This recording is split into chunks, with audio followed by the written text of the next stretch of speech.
سندھ میں تعلیمی ایمرجنسی کے دعوے دھرے کے دھرے رہ گئے۔ تحصیل جوہی کے نواحی علاقے ہیرو خان گاؤں بچل کچھی کے اسکول کی عمارت بھوت بنگلے کا منظر پیش کرنے لگی ہے۔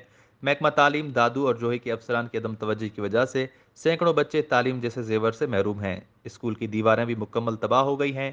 اسکول تعمیر کرانے کے لیے گاؤں بچل کچھی کے رہائشیوں نے اپنے بچوں سمیت احتجاجی مظاہرہ کیا۔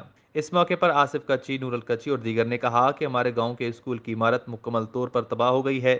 ایک طرف سندھ حکومت دعوے کرتی ہے کہ ہم نے سندھ میں تعلیمی ایمرجنسی نافذ کر دی ہے، لیکن ہمارے گاؤں کا اسکول عرصہ دراز سے ٹوٹ پھوٹ کا شکار ہے، جس کی وجہ سے اسکول میں کوئی اساتذہ بھی پڑھانے کو تیار نہیں۔ ان کا کہنا تھا کہ اسمبلی ممبران اس وقت ہمارے سننے کو تیار نہیں۔ ہم نے منتخب نمائندوں کو متعدد بار درخواستیں دی، لیکن اب تک ہمارے اسکول کی عمارت نہیں بنی۔ زبوں عمارت کی وجہ سے بچے اسکول نہیں آتے۔ مظاہرین نے صوبائی وزیر تعلیم، سیکرٹری تعلیم اور حلقہ منتخب نمائندوں سے مطالبہ کیا کہ اسکول کو عمارت دی جائے تاکہ ہمارے بچوں کا مستقبل تباہ ہونے سے بچ سکے۔ وش نیوز دادو۔